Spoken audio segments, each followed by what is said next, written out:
एक लंबे समय पहले एक गांव में आनंद, उसके माता पिता जानकी और रमैया, उसकी पत्नी नर्मदा और उसके बेटे नानी के साथ एक छोटे घर में रहता था। आनंद नौकरी करके आए हुए पैसों से अपना घर चलाता था।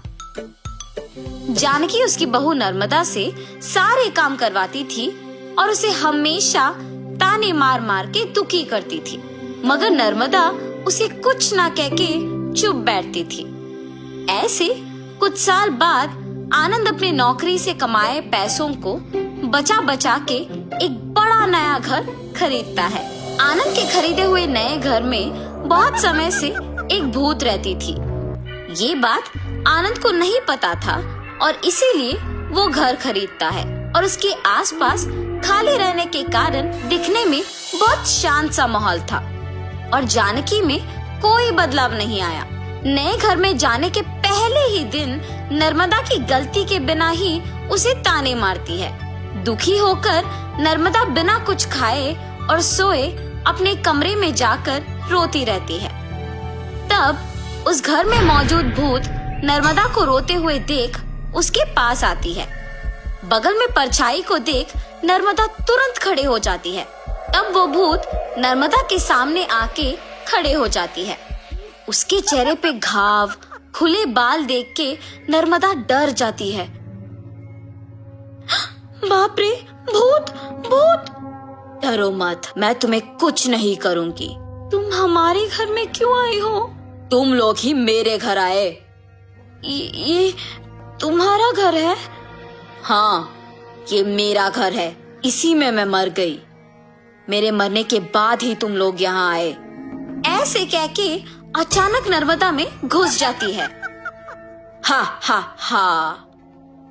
ऐसे हंसते हुए सो जाती है। सुबह उठ के जब जानकी देखती है कि सारा काम वैसे का वैसे ही रह गया, तब नर्मदा नर्मदा बहुत बार बुलाने के बावजूद जब वो नहीं आती है तो जानकी ही उसके पास जाती है। हाँ, तुम अब तक उठी नहीं?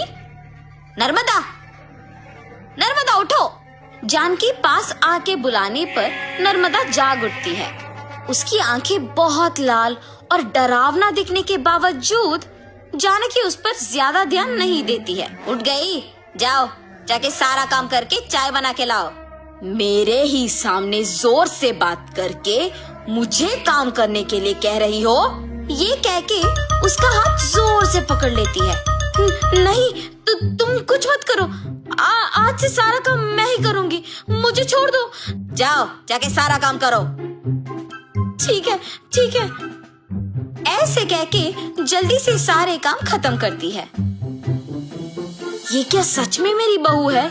इसके मुंह से कभी एक लफ्ज भी नहीं निकला और आज ये मुझसे सारा काम करवा रही है। तुरंत ये सब मुझे अपने बेटे को बताना होगा। और ऐसे अपने बेटे को सब सच बताती है। तब वो कहता है, जितना भी गुस्सा क्यों ना हो, ऐसे तो नहीं कहते हैं माँ। आप अगर उससे अच्छे से पेश आएंगे तो वो भी अच्छा ही रहेगी। उसके बारे में क्या मुझे नहीं पता?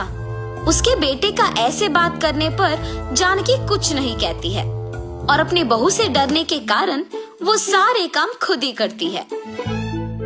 नर्मदा, नए घर खरीदने की खुशी में मैं अपने कुछ दोस्तों को घर बुला रहा हूँ। सारी चीजों का तुम्हें ही ध्यान रखना होगा। ऐसे बोल के चला जाता है। नर्मदा कुछ बात किए बिना खड़े रहती है। उसके बगल में खड़े जानकी के पास जाके वो कहती है, तुम्हारे बेटे की बातें सुनी है ना तुमने? सारी तैयारी तुम्हें ही करना होगा। ऐसे जोर से कहती है। अगले दिन आनंद दोपहर को अपने दोस्तों को घर ले आता है। नर्मदा, तुमने सारी तैयारी कर ली ना? हाँ जी। और ऐसे सबको खाना परोसती है और सभी हंसते हुए बातें करते रहते हैं। सभी व्यंजन स्वादिष्ट है भाभी जी। हाँ, मेरी पत्नी के हाथों में जादू है। आनंद, तुम्हारा घर भी बहुत खूबसूरत है यार। चारों ओर खाली और शांत है। इस घर को देखते ही पसंद आ गया मुझे, इसीलिए इसे बचाए हुए सारे पैसों से खरीदा हूँ। अब इस घर का मालिक मैं हूँ। ऐसे आनंद कहता है। ये सुनते ही नर्मदा तुरंत भूत बनके अजीब आवाजें बनाती है। उसका सिर नीचे झुका रहता है और अजीब आवाजें आने के कारण सभी उसी को देखते हैं। नर्मदा, क्या हुआ तुम्हें? नर्मदा अचानक अपना सिर ऊपर करती है और क्या इस घर का मालिक तुम हो? मैं हूँ इस घर की मालकिन।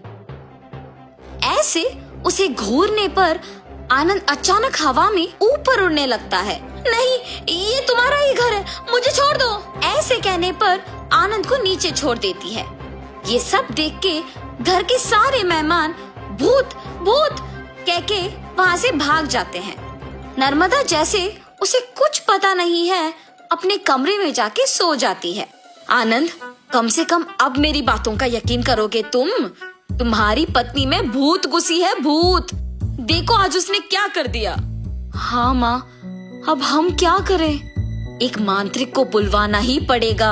हाँ ठीक है माँ, कल उसी के पास जाएंगे। और ऐसे जब सब बैठे हुए थे, नर्मदा आती है और सभी डर जाते हैं। तब उन्हें देख कहती है, क्यों सब मुझे देख के डर रहे हैं? क्या हुआ तुम सबको? कुछ नहीं, अब आप तो कुछ भी कर सकते हो ना। क्या करना है मुझे? मैं जो बोलूँगा तुम नहीं कर पाओगी। मैं नहीं कर पाऊंगी? पहले बोलो।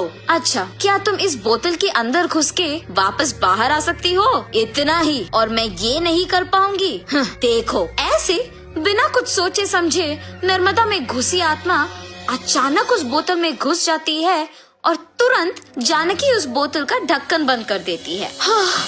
भूत को मैंने इस बोतल के अंदर बंद किया है, अब इसे गांव के अंत में फेंक के आना होगा। और ऐसे उस बोतल को गांव के एकदम अंत में फेंक के आ जाती है। तब से जानकी अपनी गलती सुधार के अपनी बहू को ताने मारना बंद कर देती है। भूत के चले जाने पर सभी उनके नए घर में खुशी से जीते हैं।